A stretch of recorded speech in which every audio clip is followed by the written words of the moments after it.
Et si je te disais que l'intelligence artificielle moderne existe grâce au chat?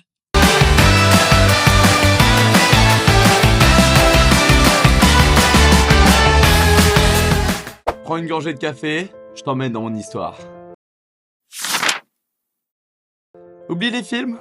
Aujourd'hui, on plonge dans la vraie histoire de l'intelligence artificielle. Une histoire pleine de génies oubliés, d'erreurs monumentales, mais aussi de chats. Depuis des siècles, l'humain rêve de créer la vie.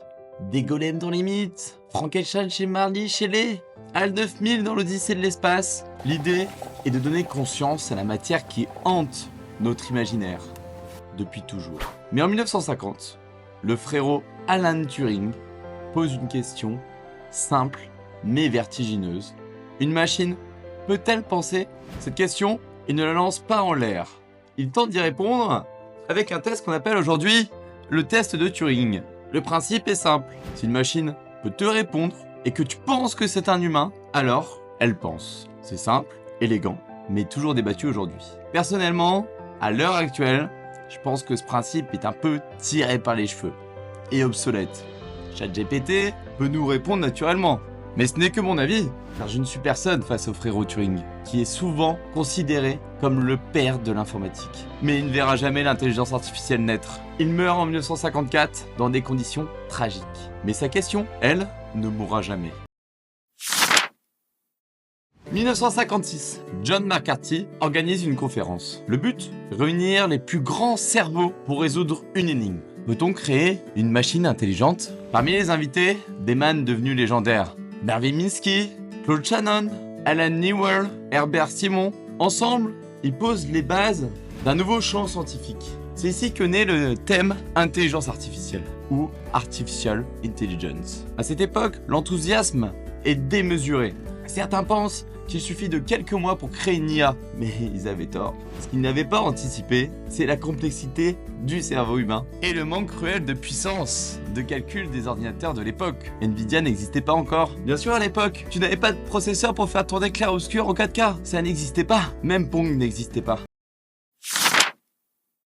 Malgré les limites techniques, les chercheurs avancent. En 1966, Joseph Weizenbaum développe ELIZA, une sorte de psy informatique qui répond avec des questions ouvertes. L'ancêtre de ChatGPT. Ce programme rudimentaire donne pourtant l'illusion de compréhension. Certaines personnes sont bouleversées. Ils croient vraiment réellement parler à une conscience. Est-ce la première IA? Avant cela, dès 1955, Newell et Simon avaient créé le Logic Theorist, un programme capable de démontrer des théorèmes mathématiques de manière autonome. Ces projets montrent une chose, l'intelligence peut peut-être être simulée, pas encore comprise, ni reproduite, mais imitée, et c'est déjà énorme. Mais ces démonstrations restent limitées à de cas très restreints. L'IA n'a encore ni mémoire, ni perception du monde. Elle reste aveugle, sourde, il n'y a pas de computer vision, elle détecte pas encore les sons, elle est muette, elle n'a pas assez de data.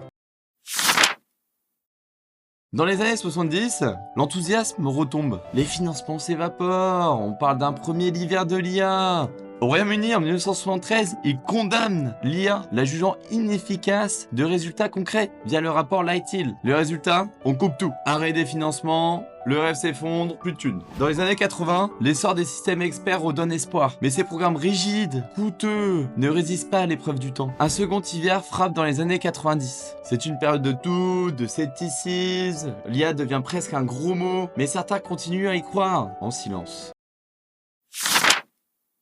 Les années 2000 changent tout. Le sourire arrive chez les chercheurs. Pourquoi? Parce que les données explosent. Internet, smartphone, vidéo, réseaux sociaux. On entre dans l'ère du big data. Petit aparté, si vous voulez une vidéo sur le fonctionnement du machine learning, deep learning, n'hésitez pas à me le dire en commentaire. En 2012, Google a entraîné un réseau de neurones sur 10 millions de vidéos YouTube. Pour but assez simple d'identifier un motif, une image, un objet, peut-être même un animal. Il n'a aucune consigne, pas d'objectif, juste des pixels. Ce qui est intéressant, c'est que jusque-là, sur la reconnaissance d'images, on devait encadrer les choses à reconnaître sur les images pour que le modèle puisse apprendre, puisse dire sur cette image-là, on a un miroir, et comme ça, je peux savoir qu'il y a un miroir sur cette image-là. Donc, on est obligé d'étiqueter la donnée. Puis Google a décidé de donner comme objectif à l'IA, reconnaît quelque chose, n'importe quoi. Et il découvre quelque chose d'intéressant. Une chose récurrente, un objet récurrent, ou peut-être un animal animal récurrent, les chats. Et oui, nous sommes gaga de nos chats.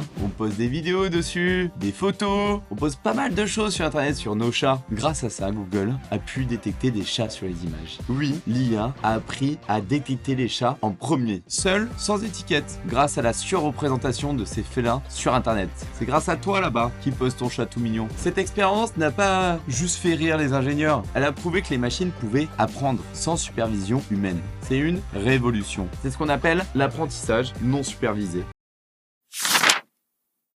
À partir de là, tout s'accélère. AlphaGo bat le championnat du monde de jeux de Go en 2016. GPT rédige tes partiels. Je te vois là-bas, petit coquin. DALL-E crée des images surréalistes. L'IA devient un outil créatif. Les progrès sont fous. Traduction en temps réel, voiture autonome, médecine assistée par l'IA, mais aussi deepfake. L'IA ne comprend pas le monde, elle l'imite. Parfois brillamment, parfois dangereusement. Elle est le miroir de nos données, de nos obsessions et aussi de nos chats. Alors tout ça pourquoi? Pour dominer le monde? Non, pour comprendre, pour rêver, mais surtout pour reconnaître un chat. Des milliards de pixels, des neurones artificiels, des supercalculateurs pour détecter une boule de poil. Et si depuis le début c'était eux, les vrais maîtres de l'intelligence artificielle. Merci d'avoir suivi cette vidéo. Je suis ingénieur en data, master sur League of Legends, et je fais des vidéos dans le tech, le gaming. C'est mon premier long format, donc donne de la force, un petit like, un commentaire, et abonne-toi.